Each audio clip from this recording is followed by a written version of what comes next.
한국에서 애 하나 낳는 데까지 드는 비용은 과연 얼마일까요? 여러분, 제가 드디어 1월 1일 새해둥이를 출산했습니다. 짠! 지금 여기는 산후조리원인데요. 산후조리원에 있는 와중에도 여러분들이 궁금해하실 것 같아서 제가 애 한 명 낳기까지 그동안 든 모든 비용들을 병원 진료비, 수술비, 조리원비, 출산 준비물 구매비까지 해서 싹 다 정리해봤어요. 혹시 지금 임신을 계획하고 있거나 또 돈 때문에 아이 낳기를 망설이고 계신 분들이 있다면 오늘 영상을 끝까지 봐주시면 도움이 될 것 같습니다.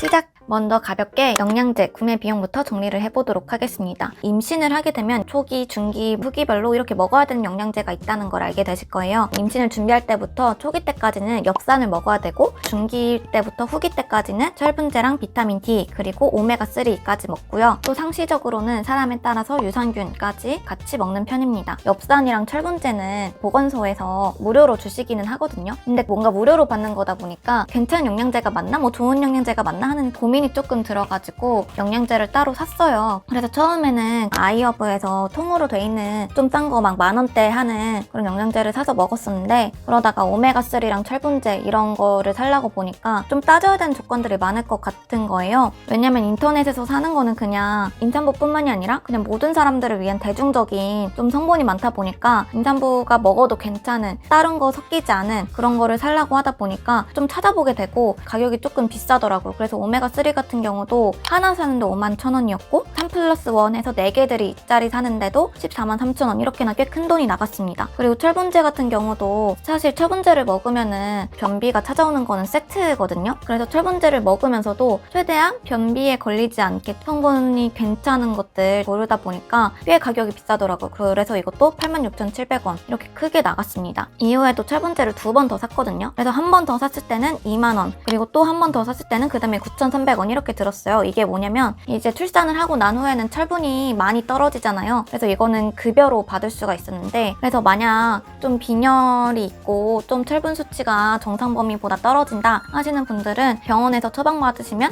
훨씬 더 저렴한 가격에 구매하실 수 있으니까 참고하시면 좋을 것 같습니다. 이거 유산균은 사실 제가 원래도 장이 되게 안 좋은 사람이에요. 저는 TMI이긴 한데 변비 아니면 설사를 하는 사람이거든요. 그 정도로 장이 제가 되게 안 좋은데 임신을 하게 되면은 이게 자궁이 워낙 커지다 보니까 장이 더 안 좋아진다고 하더라고요. 친구가 임산부 유산균은 필수라고 하면서 하나 선물로 해줬었고 그거 다 먹은 다음에도 유산균을 한 번 더 샀습니다. 근데 그게 꽤 비싸더라고요. 58,080원 꽤 비싸더라고요. 그래서 이렇게 하나 더 샀습니다. 그래서 영양제를 사는데 든 비용만 해도 이렇게 393,516원 꽤 많이 나갔죠. 그리고 그 다음에는 진료비를 살펴볼 건데요. 임신을 알게 됐을 때 2025년 5월에서부터 제가 출산을 하고 또 한 번 더 검진을 다녀왔을 때 그러니까 2026년 1월 때까지 그 사이까지 나간 모든 진료비 총합한 금액이에요. 진료비가 다 해서 876,918원 이렇게 나갔습니다. 여기에는 산부인과 비용뿐만이 아니라 다른 과의 진료까지 모두 포함한 금액입니다. 그리고 여기에서는 또 100일의 예방접종을 맞은 금액까지 포함이 되는데 5만원 내고 100일의 주사를 맞았거든요. 근데 제가 딱 100일의 주사를 맞고 그 한 다음 주부터 제가 사는 지자체에서 100일의 예방접종 무료 시행을 하기 시작한 거예요. 그래서 그때 조금 억울했습니다. 아니 이런 정책이 있을 예정이라고 미리 공표가 됐었더라고요. 그러면은 병원에서도 그때 이후에 맞아라 라고 권해줬으면 좋았을 텐데 한 그 다음 주 때부터 갑자기 100일에 무료 막 이렇게 바뀌니까 약간 조금 억울했습니다. 그리고 또 그 임신 과정 중에 하는 검사들이 있어요. 뭐 초음파 검사도 그렇고 태동 검사도 그렇고 아기가 정상적으로 잘 발달되고 있는지 그런 거 확인하는 검사들이 있는데 가장 대표적으로 니프티 검사라는 게 있거든요. 이 니프티 검사가 꽤 비싸요. 근데 이거는 초고령 산모라든가 좀 고위험 산모 분들이 주로 맞는 검사여가지고 저는 리프티 검사는 받지 않았습니다. 그래서 좀 검사 비용은 그나마 좀 아낄 수 있었던 편인 것 같아요. 그리고 여러분들 많이 들어보셔서 아시겠지만 이제 임신을 하면은 정부에서 돈을 줘요. 100만 원을 주거든요. 그래서 총 진료비가 876,918원이 나가는데 임신 바우처를 794,478만 원 또는 임신 바우처를 통해 결제를 해가지고 10개월 동안 병원을 다니면서 낸 진료비는 실질적으로 82,440원 밖에 없습니다. 이제 출산 준비물이 있죠. 53만 4,391원이 나갔습니다. 홈캠, 뭐 트롤리, 우주복, 젖병, 뭐 소독 티슈 이런 식으로 뭐 아기한테 필요한 용품들을 산 것도 있고 수유나시, 양배추팩 뭐 이런 것처럼 엄마한테 필요한 것들을 산 것도 있거든요. 대부분 당근을 통해서 사긴 했어요. 주변에서 선물도 되게 많이 받았어요. 뭐 예를 들어서 저희 친정 쪽에서 카시트랑 뭐 분유 제조기, 뭐 손수건, 옷, 아기 이불까지 선물을 해주셔가지고 지출 방어를 할 수가 있었고, 그리고 저는 조카가 있다 보니까 오빠가 장난감이라든가 뭐 아기 휴지통이라든가 뭐 유모차라든가 이것저것 챙겨준 게 많아가지고 지출 방어를 조금 많이 할 수 있었던 것 같습니다. 그리고 사실 아기를 지금 갓 낳았기 때문에 뭐 기저귀라든가 뭐 분유라든가 이렇게 앞으로 계속 나갈 돈들이 조금 더 많을 것 같습니다. 그리고 또 기타 비용이 있어요. 일단 첫 번째로는 짐볼을 9,900원 주고 샀는데, 약간 임산부 필수 운동기구가 짐볼이거든요. 아기 내려오게 하는 운동에 가장 효과적인 운동이라 해가지고 저도 이 짐볼 운동을 하고 바로 그 다음날에 진통이 와가지고 바로 병원에 가게 됐단 말이에요. 그리고 또 제가 임산부 요가로 17,000원을 썼어요. 이게 뭐냐면 운동을 많이 하라는 말을 들으니까 임산부 요가 주변에 하는 곳이 있는지 찾아봤거든요. 근데 가까운 곳에 임산부 요가를 하는 곳이 없는 거예요. 막 보통 1대1로 해야 되다 보니까 금액도 너무 부담스럽고 해가지고 주변 마트에서 하는 문화센터 그런 것들을 찾아봤어요. 임산부 요가를 엄청 싸게 할 수가 있는 거예요. 막 8회에 막 8만 원 돈 등록을 했었는데 정말 난이도가 굉장히 쉽거든요. 이건 요가도 아니고 그냥 스트레칭 수준이다 싶을 정도로 굉장히 약하게 운동을 가르쳐 주시는데도 불구하고 2번 다니고, 제가 원래도 방사통이 조금 있긴 했는데 그 방사통이 정말 굉장히 심해졌었어요. 진짜 과장이 아니라 앉았다가 일어나는 걸 아예 하지 못할 정도로, 나 아직 나이도 어린데 젊은데 벌써부터 이렇게 막 보행기를 끌고 내가 다녀야 될 몸이 됐나 싶을 정도로 환불을 받게 돼서 이렇게 17,000원 돈만 나갔고요. 대신에 집 앞에 있는 정형외과를 좀 다녔어요. 거기에서 물리치료 같은 거를 조금 받았는데, 그 산전 산후교육을 받으신 지금 또 임신하고 계신 물리치료사분이 계신 거예요. 그래서 그분이 제 몸에 무리가 가지 않는 선에서 마사지도 많이 해주시고 집에서 혼자 운동할 수 있는, 순산할 수 있는 그런 운동법도 많이 알려주시고 해가지고 그거를 한 3번 정도 다녔습니다. 그 치료가 보통 한 9만 원에서 10만 원 정도 돈이 나오거든요. 시비를 들어 놓으셨으면은 요즘 도수치료 같은 것도 다 건강보험 적용이 돼서 자기 부담금을 10,000원만 내면은 돼요. 그거를 3회 다녀가지고 이렇게 3만 원 돈이 나갔습니다. 혹시 저처럼 운동을 하기 좀 힘들다 하시는 분이 계시면은 이렇게 임산부를 위한 도수치료 받는 거 정말 추천드립니다. 그리고 또 임신을 하게 되면 다 사는 이 노란색 책이 있어요. 임신 출산 대백과라는 책이 있는데, 이게 정가로 사면 2만 원 넘는 돈이어서 굉장히 비싼데 이게 당근으로 사면 그냥 몇천 원에 살 수가 있단 말이에요. 그래서 3,000원에 굉장히 싸게 샀습니다. 그래서 이렇게 기타 금액은 한 6만 원 정도가 이렇게 나갔습니다. 그 다음 금액은요, 산후조리원비입니다. 산후조리원을 제가 정말 여러 군데를 돌아다녀 봤거든요. 제가 찾아본 곳들은 다 가격이 꽤 비슷비슷하더라고요. 제가 사는 지역에서는 다 300만 원 후반 정도 금액이 됐어요. 그래서 꽤 비싸더라고요. 제가 지금 있는 곳은 2주 동안 산전 마사지 1회, 산후 마사지 3회 해가지고 총 389만 원 돈 이렇게 나갔습니다. 지역 상품권을 미리미리 좀 사서 조금 더 싸게 결제를 했고, 시댁에서 조리원비에 보태라고 돈을 200만 원을 보태주셨어요. 그래서 저희가 실질적으로 결제한 금액은 146만 4천 원입니다. 이 산후조리원은 이거 꼭 뭐 가야 되냐 말아야 되냐 이렇게 논란이 있잖아요. 전 세계에서 뭐 산후조리원이 있는 나라는 뭐 우리나라밖에 없다 뭐 이런 말이 있고 한데, 사실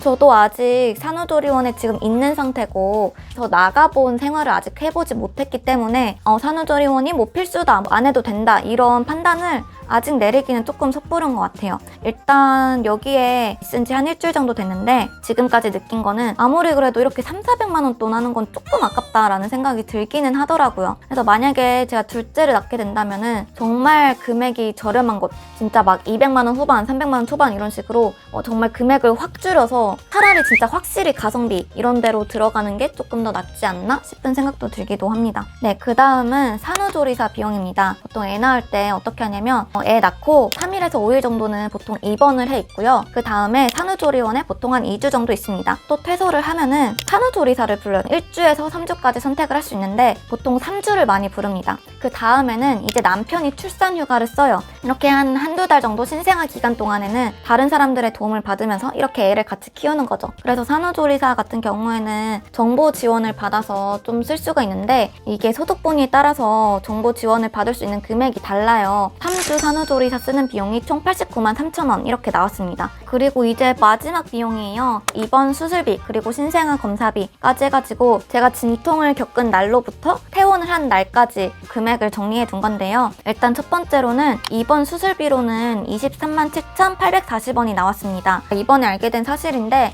제왕절개 수술비가 2025년부터 자기부담금이 0%로 바뀌었더라고요. 그래서 제왕절개 수술비가 아예 나가지가 않았어요. 0원 이렇게 나갔고 대신에 제왕절개 수술을 할 때 비급여 항목들이 있어요. 뭐 진통을 조금 줄여주는 페인버스터라든가 이런 거 장기 유착되지 않도록 도와주는 유착 방지 패치, 빨리 아물 수 있게 도와주는 무슨 연고 패치 같은 것들, 4박 5일 동안 입원하면서 먹은 식대 이런 것들이 포함되어서 23만 7,840원 이렇게 나갔습니다. 근데 이거는 제가 뭐 쿠폰 같은 거 받은 거 써가지고 9만 8천 원이 할인 적용된 금액이고요. 여기에 또 입원비가 저는 1인실을 썼거든요. 그래서 96만 원 이렇게 나갔습니다. 진짜 비싸죠. 그리고 또 막 아기가 태어나면 하는 신생아 검사들이 있어요. 어떤 거는 무료고 어떤 거는 좀 돈을 더 내고 추가를 하는 것들인데 패키지로 돼 있는 검사가 있더라고요. 뭐 그래서 뭐 자폐 유전자 검사랑 뭐 어쩌고 저쩌고 뭐 다른 거 다 할 수 있는 검사가 있는데 그게 한 30만 원 돈 하는 게 있었고 그리고 또 RSV라고 해서 요즘 아기들 태어날 때 맞는 예방주사가 있거든요. 이게 45만 원 돈이나 하더라고요. 너무 비싸긴 했는데 거의 다 필수적으로 맞는 그런 주사라고 해가지고 70만 6,370원이 이렇게 신생아 검사 비용으로 나갔습니다. 근데 제가 지금 돌이켜보니까 살짝 후회되는 거는 그 자폐 유전자 검사를 굳이 할 필요는 없었던 것 같아요. 사실 왜냐면 이게 어떤 자폐라고 진단이 되는 게 아니라 유전적으로 뭐 이런 질병에 걸릴 확률이 높다, 낮다 이런 것만 그냥 판단을 해주는 검사로 알고 있거든요. 뭐 미리 어떻게 할 수 있는 것도 크게 없을 것 같고 안 사도 될 걱정만 하게 될 것 같아가지고 괜히 이거를 받는다 했나 하는 좀 후회가 들기는 했습니다. 또 마지막에 퇴원할 때 연고 패치를 하나 더 샀어요.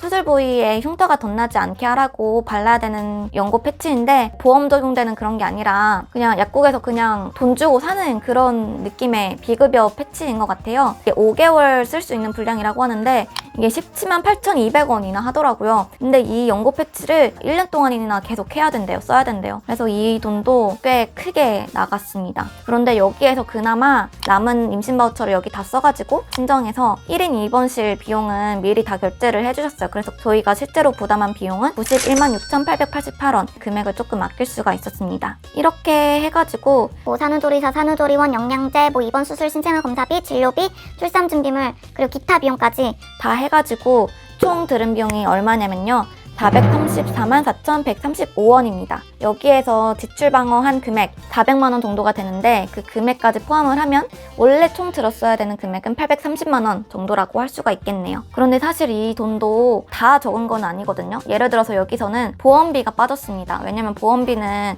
앞으로도 계속 내야 되는 금액이고 해가지고 굳이 여기 다 포함하진 않았고 태교양비도 여기 빠졌는데 저희 같은 경우는 강릉 여행을 갔거든요. 근데 그것도 사실 태교 여행 명목으로 간 것도 있긴 하지만 여름 휴가 명목으로 간 것도 있기 때문에 이게 임신 출산 비용이라고만 딱 잡아서 이야기를 하긴 좀 애매한 것 같아서 뺐고요. 인부복 구매비도 뺐어요. 왜냐면 인부복이라고 돼 있는 걸 산 것도 있긴 하지만 임신 기간이 끝나더라도 계속 오래오래 입을 생각으로 산 것도 있기 때문에 구매 비용은 아예 뺐습니다. 그리고 앞서 말씀드렸다시피 주변에서 준 선물로 많이 지출 방어를 한 것도 있기도 하고요. 또 아직 못 산 출산 준비물도 되게 많아요. 뭐 가습기도 사야 되고 아기 매트도 아직 안 샀고 그리고 장난감도 앞으로 종류를 더 많이 사야 되고 하기 때문에 아직 다 못 산 출산 준비물도 많아서 이건 조금 더 금액이 늘어날 수 있는 점 참고해 주시면 될 것 같습니다. 여러분들 어떠신가요? 생각보다 좀 금액이 많다 싶으신가요? 아니면 좀 괜찮다 싶으신가요? 사실 저는 돈이랑 이렇게 비교할 행위는 되지 않는다고 생각을 하거든요. 내가 생각한 수준보다 더 많이 나간다고 해서 아이를 낳지 않았을 것이냐라고 하면 전 그것도 아니고 좀 덜 나가서 아이를 낳을 것이냐라고 하면 그것도 아니에요. 아이를 낳는 행위가 돈이랑은 별도로 계산해야 되는 문제라고 생각을 했기 때문에 이 돈은 사실 그렇게 중요한 요소는 아니라고 생각을 합니다. 근데 한편으로는 또 제가 이번에 출산을 해보니까 출산하는 과정이 진짜 너무 힘들더라고요. 이 통증이 제가 그 자세한 후기는 블로그에도 남겨놨거든요. 그래서 여러분들 꼭 한번 읽어보셨으면 좋겠고, 진통을 겪으면서 느낀 게 뭐냐면 진짜 남의 출산에 대해서 제3자의 다른 누군가가 왈가왈부하면 안 되는 거구나, 안 되는 거겠구나 하는 생각을 제가 이번에 진짜 당사자가 되어보면서 처음 진짜 느꼈어요. 저는 사실 이전까지는 정말 결혼과 임신, 출산을 많이 권장하는 그런 사람이었거든요. 진짜 뭐 세상 모든 사람들이 다 결혼했으면 좋겠고 임신했으면 좋겠고 출산했으면 좋겠다라고 권하고 싶어하고 막 이런 그런 사람이었는데, 이번 경험을 통해서 진짜 남들한테 그런 말을 함부로 하면 안 되겠구나 라는 사실을 깨닫게 돼가지고 그냥 오늘 영상을 여러분들의 결정에 참고만 해주시면 좋을 것 같아요. 저는 이제 산후조리원에서 돌아가면은 만삭 때부터 준비하고 있던 드레스 사업을 정식 오픈하면서 좀 일을 해보려고 합니다. 제가 하는 일이나 임신 출산과 관련해서 또 궁금하신 점 있으시다면 댓글로 많이 남겨주시고, 저도 가능하다면 콘텐츠를 통해 답변을 드릴 수 있도록 하겠습니다. 오늘 영상도 그럼 봐주셔서 감사합니다. 안녕.